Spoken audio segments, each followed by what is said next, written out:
Hey guys! Sino nga ba si Coco Martin sa totoong buhay? Narito ang totoong pangalan ni Coco Martin, si Rodel Luis Nazancino, kilala rin sa palayaw na Ding, o mas kilala sa kanyang pang-intabladong pangalan na Coco Martin, ay ipinanganak noong November 1 taong 1981 sa Novaliches, Quezon City.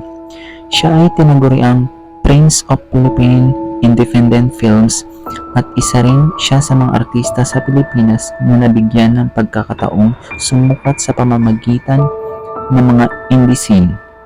Si Coco ay may 5 kapatid. Ang 3 dito ay kapatid niya sa kanyang ama at ina, habang ang 2 dito ay kapatid niya lamang sa ama. Si Coco ay nagtapos ng kursong HRM, Hotel and Restaurant Management sa National College. Siya ay kasalukuyang nakatira sa kanyang 70 taong gulang na lola na siyang nagpalaki sa kanya at itunuring niya itong bilang pangalawang ina. Simula nung magkahiwalay ang kanyang mga magulang. Tulad ng maraming artista ay dumanas din ng hirap si Coco Martin bago nakamit ang kasikatan. Bago pa man natin nakilala ang Coco ngayon ay naging isa siyang OFW na nakabase sa Alberta, Canada. Doon siya ay nagtrabaho bilang isang janitor.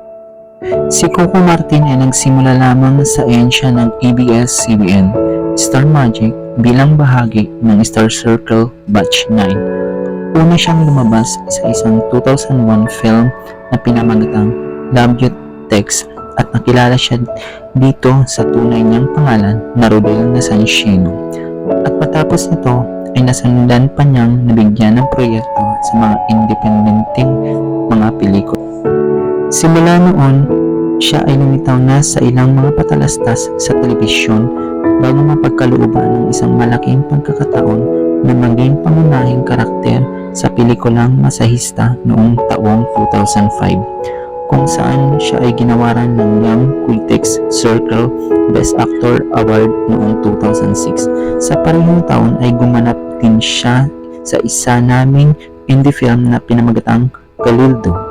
Nakabuo si Coco na ng isa sa naming katangi-tanging panggap at ngayon kasama siya sa award-winning na direktor na si Brillante Mendoza. Ang palabas ay pinamagatang Kinatay at talaga namang pinapalakpakan maging ng international audiences. Noong 2007, nagtrabaho siya sa GMA Network at lumitaw sa ilang mga palabas sa GMA TV simula sa 17. Naging miyembro din siya ng bandang tinawag na The Studs. Si Coco ay gumanap din sa ilang mga gay-oriented na pelikula tulad ng Daybreak at Jay, kung saan siya ay napagkalooban ng kanyang unang Gawad Urian Award bilang Best Supporting Actor. Noong 2008, si Coco Martin ay bumalik sa ABS-CBN at naging parte ng palabas na Ligaw na Bulaklak bilang isa sa mga regular na cast noong 2009. Naging parte siya sa drama serye na Tayong Dalawa kung saan napanalunan niya ang Best Drama Actor. Sa taong 2009 Star Award for Television sa pagganap niya sa karakter ni Ramon Lecumberri. Pagkatapos ng Tayong Dalawa, naging parte naman siya ng panghapong palabas na pinamagatang Nagsimula sa Puso. Sa parehong taon ay sumali siya sa Star Magic. Noong 2010, siya ay naging bahagi naman ng cast ng ABS-CBN primetime drama na Kung Tayo'y Magkakalayo at nabigyan din siya ng unang pagkakataong maging bida sa komikong serye bilang Tonyok Bayawak. Naging parte din siya ng palabas na Sayo Lamang at unang seryeng pangmusika sa ABS-CBN primetime na Idol. Muli siya nagkaroon ng independent film na pinamagatang Kinatay, kung saan siya ay nominado para sa FAMAS Award bilang Best Actor.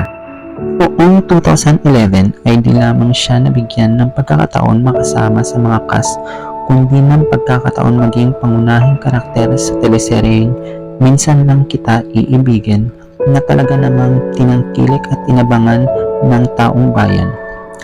Dito ay gumanap siya ng 2 papel bilang isang kambal, kung saan nakatambal niya si Mao Salvador at Andy Eigenman.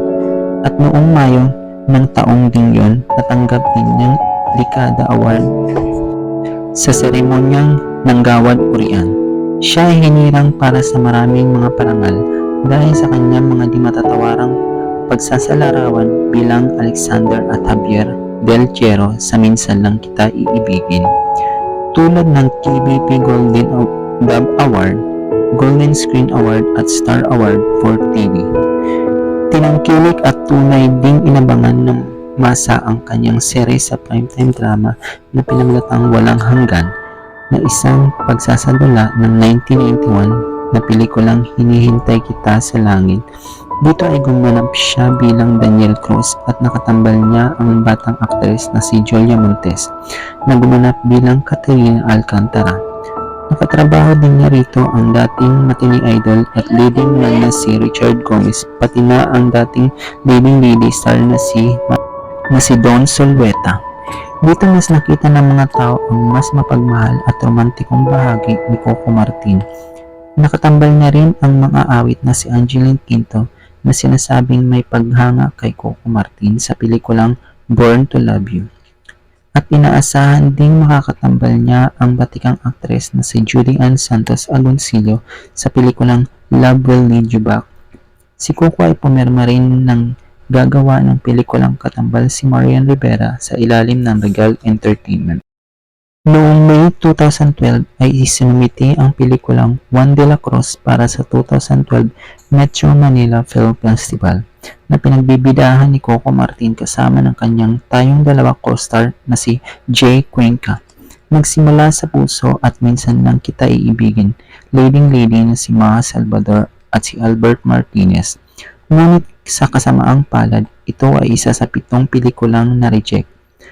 Napag-isip-isip ng Cine and Media Films Production Incorporated at ng ABS-CBN Unit Head Dio Edrenal na marahil mas magiging maganda kung ilagay na lang natin ito bilang isang serye sa telebisyon at ngayong taong 2013 ay naisakatuparan na nga ito. Ito ay mga peraso lamang na mahabang kwento ng buhay ni Coco Martin at ng mga naging kontribusyon niya sa industriya ng pag-aartista. Marami pang bahagi ng mga pinagdaanan ni Coco patungong kasikatang ang hindi natin alam, ngunit kaunti man ang ating kalaman tungkol sa kabuuan ng kwento ay sapat na ito upang masabi natin na si Coco ay talagang may pagmamalaki dahil sa kanyang di matatawarang pagpapamalas ng husay sa pag-arte. Tunay niyang karapat-dapat siya sa mga parangal na kanyang nakamit dahil talaga namang pinayaman niya ang larangan kung saan siya nabibilang. Muli niyang pinatunayan ang galing ng Pinoy, ang galing na wala sa iba at dito lang talaga. At yan nga ang talambuhay ni Coco Martin. Hanggang dito na lang ang ating video. Maraming salamat po sa inyong panonood.